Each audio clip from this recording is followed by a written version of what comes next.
Hello good morning दोस्तों। Welcome back to new good वे।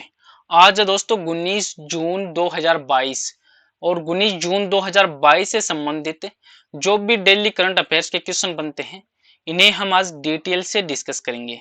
तो 19 जून को कौन सा दिवस मनाया जाता है? तो 19 जून को राष्ट्रीय पठन पाठन दिवस के रूप में मनाया जाता है और भारत है वो इस वर्ष 19 जून को राष्ट्रीय पठन पाठन दिवस का जो 27वां संस्करण है वो मनाएगा। और ये दिन है वो भारत के पुस्तकालय आंदोलन के जो जनक माने जाते हैं नारायण पनिकर, उनके सम्मान में मनाया जाता है। और आज की वीडियो की आपको पीडीएफ चाहिए तो आप हमारे जो टेलीग्राम ग्रुप है वहां से वीडियो की पीडीएफ है वो प्राप्त कर सकते हैं। तो चलिए दोस्तों स्टार्ट करते हैं क्वेश्चन नंबर 1 से। और आज का वीडियो आपको अच्छा लगे तो चैनल को सब्सक्राइब और इसका बेल आइकन है वह जरूर प्रेस करें ताकि डेली के जो वीडियो अपलोड कर रहा हूं मैं उनका नोटिफिकेशन है वो आपको मिलता रहे। तो क्वेश्चन नंबर 1 है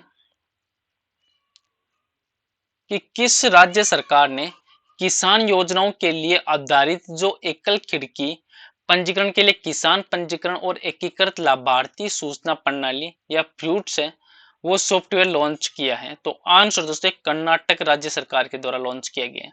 जो कर्नाटक सरकार है इन्होंने योजनाओं के लिए एक आधार आधारित जो एकल खिड़की पंजीकरण है उसके लिए किसान जो पंजीकरण और एकीकृत लाभार्थी सूचना प्रणाली या इसको फल सॉफ्टवेयर के नाम से भी जाना जाता है, इसको कर्नाटक राज्य सरकार के द्वारा लॉन्च किया गया। अब कर्नाटक है तो कर्नाटक से रिलेटेड निम्न इंपॉर्टेंट फैक्ट और बनते हैं। जैसे कर्नाटक में निम्न नदियां हैं जैसे कृष्णा है, भीमा, मालप्रभा, घाटप्रभा, तुंगभद्रा और वेदावती, कावेरी, हेमवती, सिमसा, अक्रावती, लक्ष्मण तीर्थ और कबीनो।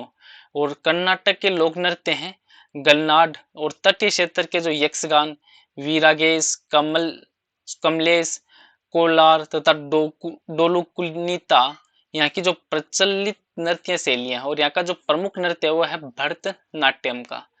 और कर्नाटक के वन्य जीव अभ्यारण्य है जिसे राज्य में 25 वन्य जीव अभ्यारण्य और 5 राष्ट्रीय उद्यान है। इसमें से मुख्य हैं बानेरघाटा, बांदीपुर राष्ट्रीय उद्यान, नागरहोल राष्ट्रीय उद्यान, कुद्रेमुख राष्ट्रीय उद्यान है वो कर्नाटक के प्रमुख राष्ट्रीय उद्यान है। और यहाँ की जनजातियां वो हैं जैसे चेंचू, भील, गोंड, मलेरू और बेड़ा।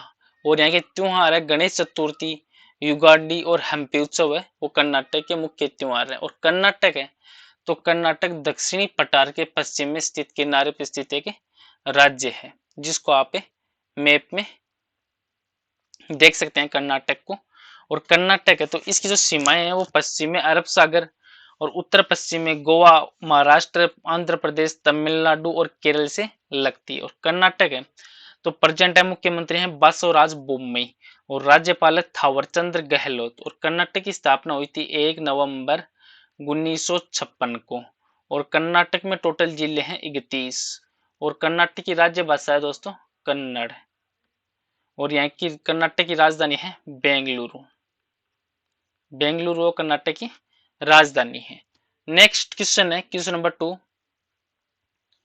कि कौन सा देश है जो अनिवार्य मृत्युदंड समाप्त करने पर सहमत हुआ है? तो आंसर दोस्तों मलेशिया देश। जो मलेशिया की सरकार है इन्होंने अनिवार्य मृत्युदंड को खत्म करने और उन्हें न्यायाधीशों को अलग अलग अपराध के हिसाब से एक वैकल्पिक सजा सुनाने की अनुमति देने पर है वो सहमति व्यक्त की है। और दक्षिणी पूर्व जो एशिया के देशों के लिए अहम फैसला वो माना जा रहा है क्योंकि इन देशों में मौत की सजा वाले जो अपराधों में हत्या, मादक पदार्थों की तस्करी, आतंकवाद, अपहरण और अनेक प्रकार के इस्तेमाल है वो इसमें शामिल है। अब मलेशिया तो मलेशिया दक्षिणी पूर्व एशिया का में स्थित एक देश है जिसको आप मैप में देख सकते हैं। और ये दक्षिणी चीन सागर से 2 भागों में विभाजित है जिसमें मलय प्रायद्वीप पर स्थित है मुख्य भूमि के पश्चिम तट पर है मलक्का जलडमरू और इसके पूर्वी तट पे दक्षिणी चीन सागर है। अब मलेशिया है तो मलेशिया की जो राजधानी है वो है कुआलालंपुर। वो मलेशिया की राजधानी है लंपुर। और यहाँ के प्रधानमंत्री हैं महाथीर बिन मोहम्मद। और मलेशिया की जो मुद्रा है वो है रिंगित। रिंगित है वो मलेशिया की मुद्रा है। नेक्स्ट क्वेश्चन है क्वेश्चन नंबर 3 कि देश की सरकार ने कोविड महामारी के चलते भारतीयों पर लगाए जो सख्त वीजा प्रतिबंध है उनको हटाने का फैसला किया है। तो आंसर दोस्तों चीन की सरकार के द्वारा। जो कोरोना महामारी आई थी कोविड-19 की, उसमें पिछले 2 साल से भी अधिक समय में चीन के द्वारा जो वीजा प्रतिबंध का सामना कर रहे जो भारतीय हैं उनके लिए एक अच्छी खबर है हाल ही में, जिसके अनुसार जो चीन की सरकार है उन्होंने कोविड महामारी के चलते जो भारतीयों पर सख्त वीजा लगाया था प्रतिबंध, उनको हटाने का फैसला वो किया है। चीन है, तो चीन पूर्वी एशिया में स्थित एक देश है जिसको आप मैप में देख सकते हैं, और चीन की राजधानी है दोस्तों बीजिंग। बीजिंग है वो चीन की राजधानी है, और चीन की मुद्रा है युआन। नेक्स्ट क्वेश्चन है क्वेश्चन नंबर 4 कि किस संस्थान ने 2022 ग्लोबल जो ट्रेंड्स रिपोर्ट है वो जारी की है। तो आंसर दोस्तों यूएनएचसीआर के द्वारा जारी की गई है। जो संयुक्त राष्ट्र शरणार्थी एजेंसी है यूएनएचसीआर, इन्होंने 2022 ग्लोबल ट्रेंड रिपोर्ट जारी की है, और इनकी जो ये रिपोर्ट है उस रिपोर्ट के अनुसार विश्व स्तर पर अब 10 करोड़ जो लोग हैं वो अपने घरों से भागने को मजबूर हो चुके हैं, जिसमें यूएनएचसीआर ने दुनिया भर में खाद्य असुरक्षा, जलवायु संकट और यूक्रेन और युद्ध और अफ्रीका से अफगानिस्तान की जो अन्य आपात स्थितियां उनके प्रमुख कारणों के रूप में इसको उजागर वो किया है। अब जो यूएनएचसीआर है तो इसकी फुल फॉर्म है जो शरणार्थी हैं उनके लिए एक संयुक्त राष्ट्र उच्चायुक्त का एक कार्यकाल है, या इसको इंग्लिश में बोले तो United nation high commissioner for refugee है वो इसकी फुल फॉर्म है। और इसकी जो स्थापना है वो 3 दिसंबर 1949 को हुई थी यूएनएचसीआर की स्थापना, और यूएनएचसीआर का हेडक्वार्टर है जिनेवा स्विट्जरलैंड में। नेक्स्ट क्वेश्चन है क्वेश्चन नंबर 5 है कि कौन सा देश है जो 2022 में एससीओ की जो क्षेत्रीय आतंकवाद विरोधी संरचना बैठक का मेजबान है। तो आंसर दोस्तों ये भारत इसका मेजबान है। जो भारत ने एससीओ रेट्स के अध्यक्ष के रूप में एससीओ की जो क्षेत्रीय आतंकवाद विरोधी संरचना है उसकी बैठक की मेजबानी की है, और इस बैठक का करने का मुख्य उद्देश्य यह है कि जो आतंकवाद के खतरों के सहित सुरक्षा जो चुनौतियां उन पर विचार विमर्श करना, और चीन, पाकिस्तान और शंघाई जैसे संगठन है उनके साथ अन्य सदस्य देशों का प्रतिनिधिमंडल ने एक न्यू दिल्ली में इस बैठक में भाग भी लिया था। नेक्स्ट क्वेश्चन है क्वेश्चन नंबर 6 कि कौन सा संस्थान है जो हर साल लागत मुद्रास्फीति सूचकांक अधिसूचित है वो करता है। तो आंसर दोस्तों ये केंद्रीय प्रत्यक्ष कर बोर्ड के द्वारा, जिसकी शॉर्ट फॉर्म है CBDT, central board of direct tax है इसकी फुल फॉर्म है। जो सीबीडीटी इन्होंने हाल में वित्त वर्ष जो 22-23 है, इस 22-23 के लिए एक लागत मुद्रास्फीति सूचकांक है उसको 331 के रूप में अधिसूचित किया है। जो पिछला वित्त वर्ष था 2021-22, उसमें ये जो सीआईआई है वो 317 के रूप में अधिसूचित है वो किया गया था। अब केंद्रीय प्रत्यक्ष कर बोर्ड है तो ये 1 जनवरी 1964 को केंद्रीय प्रत्यक्ष कर बोर्ड को प्रभारित है वो किया गया था, जिसे भारत के विभिन्न प्रत्यक्ष करों का अधिकार दिया गया, और केंद्रीय राजस्व बोर्ड अधिनियम 1963 है इससे इसको अधिकार है वो प्राप्त है।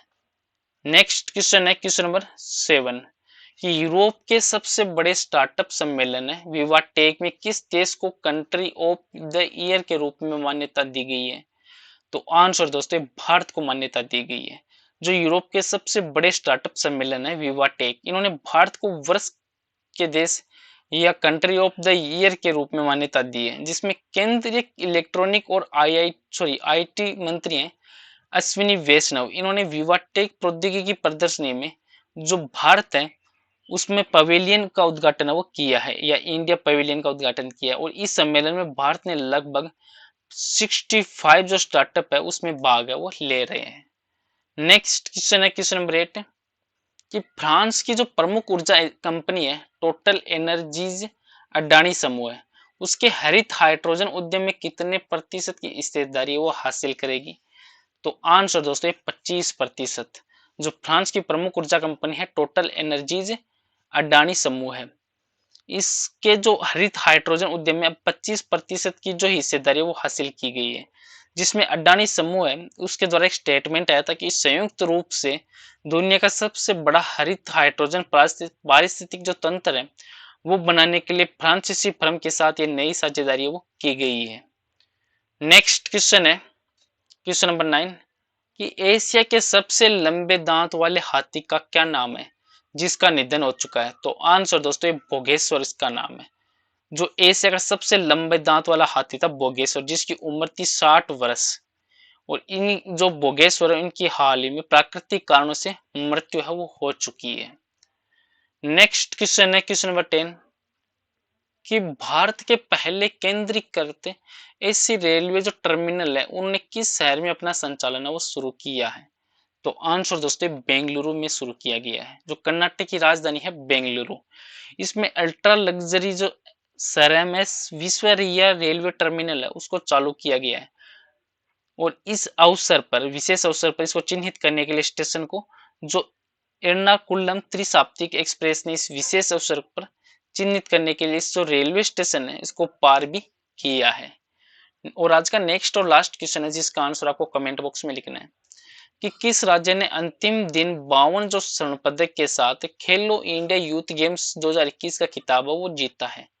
तो इसका आंसर आपको कमेंट बॉक्स में लिखना है। और पीछे के वीडियो में भी आपको एक क्वेश्चन दिया था कि भारतीय प्रेस परिषद है उसके अध्यक्ष के रूप में किसे नियुक्त किया गया है। तो आंसर दोस्तों ये option number B Ranjana Prakash Desai को नियुक्त किया गया है, जो उच्चतम न्यायालय की पूर्व न्यायाधीश है और न्यायमूर्ति है रंजना प्रकाश देसाई। इसको भारतीय प्रेस परिषद के अध्यक्ष पद के रूप में चुना गया है। जो न्यायमूर्ति रंजना प्रकाश देसाई है इनका जो जन्म हुआ 30 अक्टूबर 1949 को हुआ था।